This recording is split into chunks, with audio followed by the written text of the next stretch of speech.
देशाच्या स्वातंत्र्यासाठी फासावर जाण्याच्या अगोदर भंग्याची हातची भाकरी खाणारा आणि माझी आई सुद्धा लहानपणी हेच काम करत होती असं छातीठोकपणे सांगणारा देशभक्त भगतसिंग, घोड्याचा चेहरा पडला असेल तर त्यावर तुम्ही स्वार होऊ नका असे सांगणारे महम्मद पैगंबर, धर्माचे अन्यायी कायदे नाकारणारा या जगातला पहिला राजा आणि या देशाचा सर्वोत्तम भूमिपुत्र तथागत गौतम बुद्ध, वेद नाकारणारे संत तुकाराम, संत रविदास, संत रोहिदास, आदर्श राष्ट्रमाता जिजाऊ, राष्ट्रमाता सावित्रीबाई फुले, दऱ्या कपारीतून, डोंगर कपारीतून, दऱ्याखोऱ्यातून गुराढोरांच्या पाठीमागे फिरणाऱ्या 12 बलुतेदारांच्या मुलांना एकत्र करून या जगातलं आदर्श राज्य निर्माण करणारे छत्रपती शिवाजी महाराज, छत्रपती शिवरायांच्या प्रतिमेचा प्रथम जीर्णोद्धार करणारे महात्मा ज्योतिराव फुले, राजा असूनही या देशातलं पहिलं आरक्षण देणारे आणि त्या आरक्षणाची अंमलबजावणी करणारे राजर्षी शाहू महाराज, 1.5 दिवसाची शाळा शिकून महाराष्ट्राचे मॅक्सिम गॉर्की झालेले साहित्यरत्न डॉक्टर अण्णाभाऊ साठे, भारताच्या संसदेच्या इतिहासामध्ये पहिल्यांदा मराठीतून बोलणारे आणि आप कहाँ से आए हो असं विचारल्यानंतर बुक्कीनं कांदा फोडणाऱ्या महाराष्ट्रातून मी आलो आहे असे सांगणारे क्रांतिसिंह नाना पाटील आणि या सर्व महामानवांची समतेची, ममतेची आणि मानवतेची शिकवण एकाच घटनेमध्ये अंतर्भूत करणारे डॉक्टर बाबासाहेब आंबेडकर, या सर्वांना वंदन करून मी शिवरायांच्या चरित्राबद्दल आज आपल्याशी संवाद साधणार आहे. 2-3 मुद्दे स्पष्ट करताना मला एक आवर्जून सांगावंच वाटतं की गेल्या 350 वर्षाच्या इतिहासामध्ये छत्रपती शिवरायांच्या प्रतिमेचं ज्या पद्धतीनं विकृतीकरण झालं, शिवरायांना समजून घेण्यामध्ये आपण कमी पडलो, शिवरायांच्या चरित्राची, चारित्र्याची, व्यवहाराची आणि त्यांच्या एकूण राज्यकारभाराची जी दखल घ्यायला पाहिजे होती वेगळ्या पातळीवरती आपण घेऊ शकलो नाही आणि आकलनाच्या पातळीवर सुद्धा आपण शिवाजी महाराजांच्या बाबतीत कमी पडलो, हे 350 वर्षानंतर आपल्याला लक्षात येईल. त्याचं कारण असं आहे की छत्रपती शिवाजी महाराज नावाचा एक युग पुरुष या पृथ्वी तलावर होऊन गेला, याबाबत आपण अनभिज्ञ असल्यासारखं वागतो. पहिलं कारण म्हणजे शिवाजी महाराजांना देव मानण्यामध्ये आपण चूक करतो. एकदा आपण त्यांना देव मानलं, एकदा भवानीनं तलवार दिलेले असं मानलं की शिवाजी राजांच्या सारखं वागण्याला, शिवाजी राजांच्या सारखा व्यवहार करण्याला, शिवाजी राजांच्या सारखं राज्यकारभार करण्याला मर्यादा येतात. कारण आपण म्हणू शकतो की ते देव होते, आपण सामान्य माणसं आहोत, त्यामुळे आपल्याला त्यांच्यासारखं वागता येणार नाही असं आपण म्हणू शकतो. परंतु जर शिवाजी महाराज हा आपल्यासारखाच एक रक्तमांसांचा माणूस होता आणि माणूस असून सुद्धा त्याला पोलादी मन होतं, करारीपणा होता, हे एकदा आपल्या लक्षात आल्यानंतर आपल्यावर जबाबदारी येते की आपण सुद्धा त्यांचे वारस म्हणून त्यांच्यासारखंच वागायला हवं. हे भान आपल्यातल्या तरुणांना, महाराष्ट्रातल्या छत्रपतींच्या मावळ्यांना येण्याची आवश्यकता आहे. म्हणून या जयंतीच्या निमित्तानं आपण वेगळ्या प्रकारचं शिवाजी महाराजांना समजून घेण्याची गरज निर्माण झालेली आहे. तर शिवाजी महाराज म्हटलं की त्यांचा जो इतिहास आहे तो इतिहास अगदी 2-4 मिनिटांमध्ये कोणी पण सांगू शकेल. कारण तोच इतिहास आपल्यापुढं पाठ्यपुस्तकाने उभा केला, नाटकाने उभा केला, कादंबरीने उभा केला, चरित्र वेगवेगळी लिहिली गेली त्यामध्ये तसं उभा राहिलं. भडक, नाटकी आणि स्वप्नरंजन करणारं जे लिहिलं गेलं महाराजांच्या बाबतीमध्ये, त्यातून हा एक असा अडथळा तयार झाला की आपण महाराजांचं खरं आकलन करू शकत नाही. त्यामुळे या भडक रंगातून जे महाराज उभा राहिले त्यामध्ये अफजल खानाचा महाराजांनी कोतळा फाडला, शाहिस्ते खानाची बोटं छाटली, आग्र्याहून सुटका केली आणि भव्य मोठा राज्याभिषेक केला. हे 4-5 मुद्दे जर सोडले तर शिवाजी महाराजांचा इतिहास जो आहे तो खऱ्या अर्थानं आपण समजून घेण्याला कमी पडतो. आपल्यापुढं हा एक प्रश्न नेहमी उभा राहिला पाहिजे की असा एक युगपुरुष या पृथ्वी तलावर होऊन गेला की ज्या युगपुरुषासाठी माणसं स्वतःचा जीव अर्पण करायला तयार होते. अर्थात लढायांच्या मध्ये यापूर्वी औरंगजेब असेल, आदिलशाही असेल, त्यांच्या दरबारी जे सैनिक होतं, ते सेनापती जे होते ते सुद्धा जीव द्यायला तयार होते. परंतु त्यांचा जीव देण्याच्या पाठीमागला हेतू किंवा जबाबदारी आणि लढण्याच्या पाठीमागला हेतू आणि शिवाजींच्या मावळ्यांचा लढण्याच्या पाठीमागला हेतू यामध्ये जमीन आसमानचं अंतर आहे. ज्या वेळेला आदिलशाही, कुतुबशाही किंवा औरंगजेब यांचं सैन्य लढत होतं त्यावेळेला ते खडं सैन्य होतं. त्यांना जहागिरीसाठी, त्यांना इनामासाठी, त्यांना वतनासाठी लढावं लागायचं, बक्षीस मिळेल यासाठी लढावं लागायचं. म्हणजे आपल्या एक गोष्ट लक्षात येईल की त्यांच्या लढाया ज्या होत्या त्या लढाया इस्टेटीसाठी लढाया होत्या आणि इस्टेटीसाठी केलेल्या लढाया इतिहास मान्य करत नाही किंवा समजून घेत नाही. ज्या लढाया एक वेगळ्या कार्यासाठी, वेगळ्या मूल्यांसाठी, राज्यातल्या प्रजेसाठी लढाया लढल्या जातात त्याची दखल मात्र इतिहास घेतो. आणि 3000 वर्षाच्या कालावधीमध्ये छत्रपती शिवाजी महाराजांच्या इतिहासाची जी दखल घेतली इतिहासानं, त्याचं कारण आणि त्याचं वेगळेपण हे आहे की शिवाजी महाराजांच्या राज्यामध्ये रयत सुद्धा, सेनापती सैनिक तर होतेच, पण रयत सुद्धा मरणाला तयार झालेली होती. कारण त्यांना वाटत होतं हे राज्य आपलं आहे आणि या राज्यासाठी राजा जे काही करतोय, जे काही कार्य करतोय ते सगळं आपल्यासाठी आहे अशी त्यांची एक भावना तयार झालेली होती. आणि यासाठी ती जनता तिथली त्यावेळेला शिवाजी महाराजांच्यासाठी मरायला तयार झालेली होती. आणि म्हणून हे वेगळेपण महाराजांचं आपण जोपर्यंत समजून घेणार नाही तोपर्यंत मग आत्ताचं जे जनरेशन आहे ते हातावर टॅटू काढणे, शिवाजी महाराजांच्या चित्राचा टी-शर्ट घालणे, दाढी वाढवणे आणि भगवा नाम ओढणे, भगवा झेंडा गाडीला अडकवणे आणि गाडीच्या पुंगळ्या काढून शहरातून फेऱ्या मारणे, अशा प्रकारची शिवजयंती साजरी केली जाते. कारण मोडेन पण वाकणार नाही आणि वीर रसानं भरलेली पोवाडे, गाणी आणि नाटकं त्याच्या पुढं साजरी केली जातात. त्यामुळं त्याला वाटतं की छत्रपती शिवाजी महाराज म्हणजे ढाल, तलवार आणि घोडा याच्या साह्यानं लढाई करणारे, यांच्या साह्यानं तलवारीला तलवारीनं उत्तर देणारे, शत्रूंची मुंडकी छाटणारे, शत्रूच्या गोटात जाऊन त्यांना नेस्तनाबूत करणारे असे छत्रपती शिवाजी महाराज होते. एवढीच प्रतिमा त्यांच्या डोळ्यापुढे उभा राहते. या प्रतिमेमध्ये वाईट काहीच नाही, ही प्रतिमा तर आहेच, पण या प्रतिमेच्या कितीतरी पटीनं वेगळ्या प्रकारचं शिवाजी महाराजांनी जो राज्यकारभार केला, तो राज्यकारभार जोपर्यंत आपल्या नवीन जनरेशन पुढं, नवीन युवकांच्या पुढे येणार नाही तोपर्यंत खऱ्या अर्थानं आपल्याला शिवाजी महाराज समजू शकणार नाहीत. शिवाजी महाराजांच्या राज्यामध्ये म्हणजे नेमकं वेगळे पण काय होतं तर त्यांनी 4 कायदे पास केलं.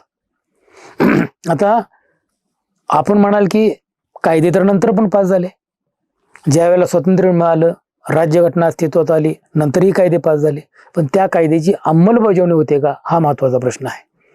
कायद्याची अंमलबजावणी करणारं एकमेव राज्य होतं ते म्हणजे छत्रपती शिवाजी महाराजांचं राज्य होतं. आपल्याला माहीत आहे की रांजेच्या पाटलाचं पाय तोडलं शिवाजी महाराजांनी.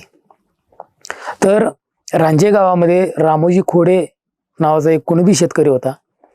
त्या शेतकऱ्याची मुलगी पाणवठ्यावर गेली. ती पाणवठ्यावर गेलेली त्या रांजेच्या पाटलानं पाहिलं.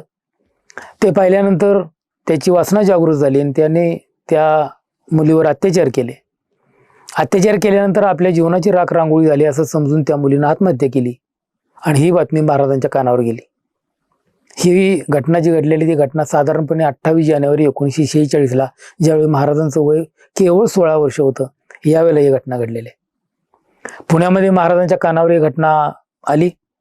महाराजांनी निरोप दिला आणि पाटलांना बोलवून घेतलं. रांजेच्या पाटलांनी यायला नकार दिला. यसाजी कंक आणायला गेलेले होते. यसाजी कंक परत आले आणि 50 घोडेस्वार घेऊन पुन्हा पाटलांच्या दारात गेले. पाटलांनी दरवाजा उघडला नाही. यसाजी कंकाने तो दरवाजा फोडला आणि आत गेले. पाटलांना पकडलं आणि पाटलांनी विचारलं की मला कुठं न्यायला लागलं. तर त्यांनी सांगितलं शिवाजीराजेंनी तुम्हाला बोलवलेलं आहे. पाटील म्हणाले यसाजी कंकला, तू तुझ्या त्या राजाला जाऊन सांग की स्वतःला राजे म्हणून घेणारा जो राजा आहे तो राजा होऊ शकत नाही आणि आम्ही असल्या कोणाचाही निरोप मानत नाही. परंतु यसाजी कंकने काय ऐकलं नाही. त्यांच्या मुसक्या आवळल्या आणि शिवाजी महाराजांच्या पुढे त्यांना उभं करण्यात आलं. शिवाजी महाराजांच्या पुढे उभा केल्यानंतर शिवाजी महाराजांनी त्यांना विचारलं की तुम्हाला गुन्हा मान्य आहे का. पाटलांनी सांगितलं मला गुन्हा मान्य नाही.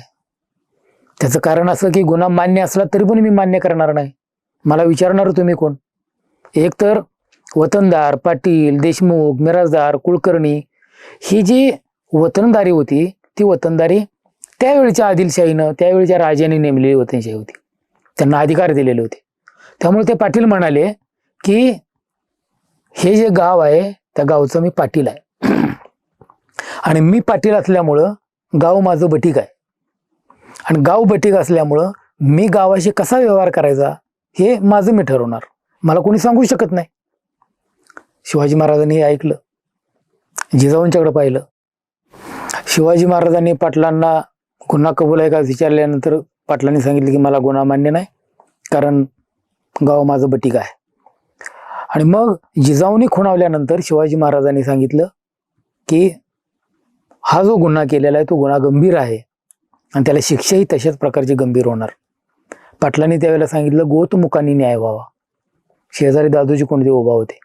गोतमुखांनी न्याय याचा अर्थ काय? याचा अर्थ असा की राजाला शिक्षा देण्याचा अधिकार नाही, कारण या राजाचा राज्याभिषेक झालेला नाही. त्यावेळीची ती पद्धत होती आणि म्हणून राजा म्हणून तुम्ही न्याय देऊ शकत नाही असं पाटलांना अप्रत्यक्षपणे सांगायचं होतं. शिवाजी महाराजांनी ते ऐकलं नाही. शिवाजी महाराजांनी सांगितलं पाटलांच्या गुडघ्यातून पाय काढा. पाटलांच्या गुडघ्यातून पाय काढले गेले आणि ही शिक्षा ज्या वेळेला दिली गेली त्यावेळेला महाराष्ट्रातल्या रयतेला असं वाटलं की स्त्रियांच्या आबरूची इज्जत करणारा, स्त्रियांना संरक्षण देणारा असा कोणीतरी एक राजा आलेला आहे आणि त्या राजासाठी आपल्याला काहीतरी करावं लागणार आहे. म्हणजे हे रयतेसाठी अत्यंत नवीन होतं. त्याचं कारण गेल्या 3000 वर्षामध्ये अशी कुठलीही पद्धत नव्हती. रयत आणि राजा यांचा काहीही संबंध नव्हता. रयत जी होती ती राबत होती. 12 बलुतेदारांच्या जीवावर गाव पण जपलं जात होतं. राबल्यानंतर त्यातला बराचसा भाग हा सरकारकडे जमा होत होता, म्हणजे राजाकडे जमा होत होता आणि राहिलेल्या भागामध्ये कसं तरी जीवन जगत होती रयत. राजा कोणताही आला तरी त्यांच्याकडून जो वसूल केला जाई, हे जे वतनदार वसूल करत होते म्हणजे मिराजदार होते, पाटील होते, कुलकर्णी होते, देशमुख होते, ही मंडळी रयतेकडून जे वसूल करत होते त्या वसुलीमध्ये कुठल्याही प्रकारचा फरक पडत नव्हता. राजा बदलला की ही जी मंडळी आहेत ही मंडळी सुद्धा राजाच्या बरोबर बदलायची आणि आपली मूल्य, आपल्या निष्ठा, आपल्या परंपरा नवीन येणाऱ्या राजाच्या चरणी अर्पण करत होते आणि त्या राजासारखं ते काम करत होते. त्यामुळे रयतेला कोणाचा काही फरक पडत नव्हता. राजा कोण आला, कोण गेला, राजाचा धर्म कुठला, राजाची जात कुठली, काही फरक पडत नव्हता. कारण त्यांचं कष्ट करणं, राबणं आणि राजाला कर देणं, राक्षसी कर देणं यामध्ये काही बदल होत नव्हता. ही पद्धत शिवाजी महाराजांनी पहिल्यांदा मोडून काढली. ज्या पद्धतीनं स्त्रियांच्या आबरूची इज्जत राखणारा कायदा केला त्याच पद्धतीनं त्यांनी जमिनीच्या बाबतीत कायदे केले, त्याच पद्धतीने त्यांनी सैनिकाच्या बाबतीमध्ये कायदे केले, त्याच पद्धतीने त्यांनी दुष्काळाच्या बाबतीमध्ये कायदे केले आणि हा जो अनोखा वेगळ्या प्रकारचा राज्यकारभार केला त्यामुळे शिवाजी महाराज हे जगाच्या पटलावर आदर्श म्हणून गणले गेले. हा राज्यकारभार जोपर्यंत आपल्या नवीन पिढीला समजणार नाही तोपर्यंत नवीन पिढीला फक्त तलवार आणि घोडा हेच फक्त दिसणार आहे. आणि म्हणून ज्या पद्धतीने शिवाजी महाराजांनी कायदे केले आणि कायद्याची अंमलबजावणी केली ती अंमलबजावणी करण्यासाठी शिवाजी महाराजांच्याकडे जे करारीपणा होता, जो बाणेदारपणा होता, कायद्यावरची निष्ठा होती, प्रजेच्या प्रती निष्ठा होती, प्रजेच्या प्रती प्रेम होतं आणि आपण नेमकं काय करणार आहोत आणि कोणासाठी करणार आहोत याचं एक भान होतं. हे भान असणारा एकमेव युगपुरुष होता तो म्हणजे छत्रपती शिवाजी महाराज. आणि म्हणून 350 वर्षानंतर सुद्धा जगातले स्थापत्यशास्त्रज्ञ असतील, जगातले समाजशास्त्रज्ञ असतील, जगातले वेगवेगळ्या क्षेत्रातले PhD झालेले, इंजिनियर झालेले अधिकारी असतील, जगातले सगळ्या राष्ट्रांचे राष्ट्राध्यक्ष असतील, यांना सुद्धा शिवाजी महाराजांच्याबद्दल आकर्षण आहे, पण शिवाजी महाराजांचं पूर्ण आकलन झाले असं दिसून येत नाही. याचं पण कारण असं आहे की आतापर्यंत शिवाजी महाराजांचा जो इतिहास रंगवला गेला तो इतिहास मी मगाशी सांगितला त्या पद्धतीने होता, पण या बाबतीमध्ये जसा शिवाजी महाराजांनी स्त्रियांच्या बाबतीत कायदा केला तसा जमिनीच्या बाबतीमध्ये कायदा केला. शिवाजी राजांच्या काळामध्ये म्हणजे साधारणपणे 1650 मध्ये या महाराष्ट्रामध्ये किंवा या भारत देशामध्ये पहिल्यांदा जमिनीची मोजणी झाली. ती मोजणी करत असताना परिमाण आहे ती शिवाजी महाराजांनी तयार केलं. 5 हात 5 काठी 5 मुठी म्हणजे 1 काठी, म्हणजे 1 हात म्हणजे 14 तसो आणि 1 काठी म्हणजे 82 तसो आणि 20 काठ्या म्हणजे 1 बिघा आणि 120 बिघा म्हणजे 1 चावर, अशा प्रकारची मोजमाप टाकली. मोजमाप टाकून जमिनीची मोजणी केली लागवड करणाऱ्या शेतकऱ्याची ती ताब्यात दिली. ह्या सगळ्या जमिनीचं रेकॉर्ड तयार केलं आणि ते रेकॉर्ड महालदारांच्याकडे दिलं आणि महालदाराला सांगितलं की या सगळ्या रेकॉर्डाचं जतन करणं, संवर्धन करणं, यामध्ये बदल करणं हे सगळे अधिकार त्याला घालून दिले.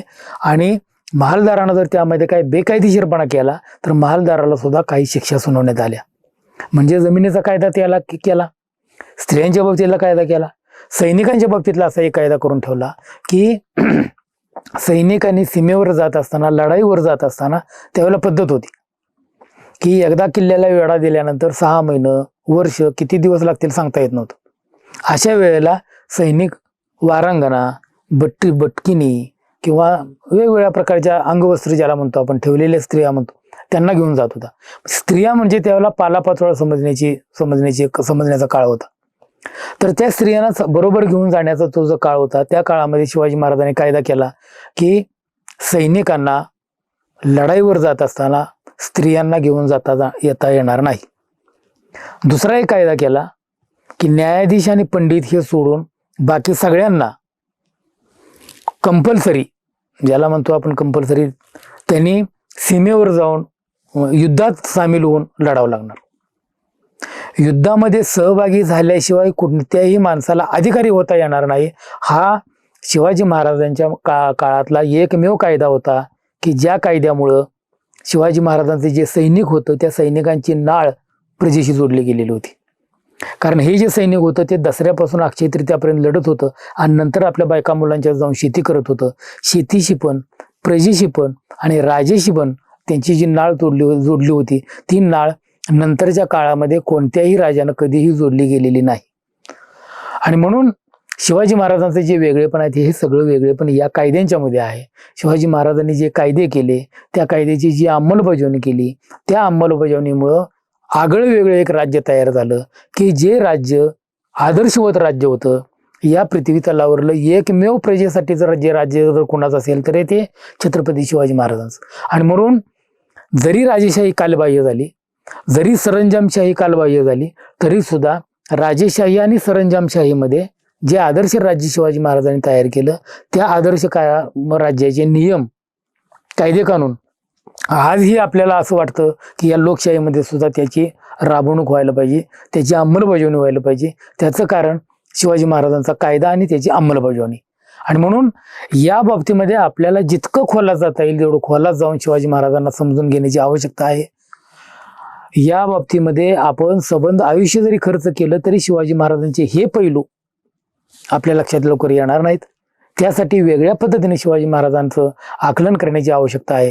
ते आकलन जे आहे ते आकलन वेगळ्या पातळीवरचं आजपासूनच आपण सुरू करूया असं मी आपल्याला आवाहन करतो. त्याशिवाय शिवाजी महाराज आपल्याला पूर्ण समजणार नाहीत. शिवाजी महाराजांना आपण योग्य न्याय देतोय असं होणार नाही असं मला वाटतं. म्हणून त्याची सुरुवात जी आहे ती त्याची सुरुवात आपण आजपासून करूया असं मी आपल्याला आवाहन करतो आणि थांबतो. धन्यवाद.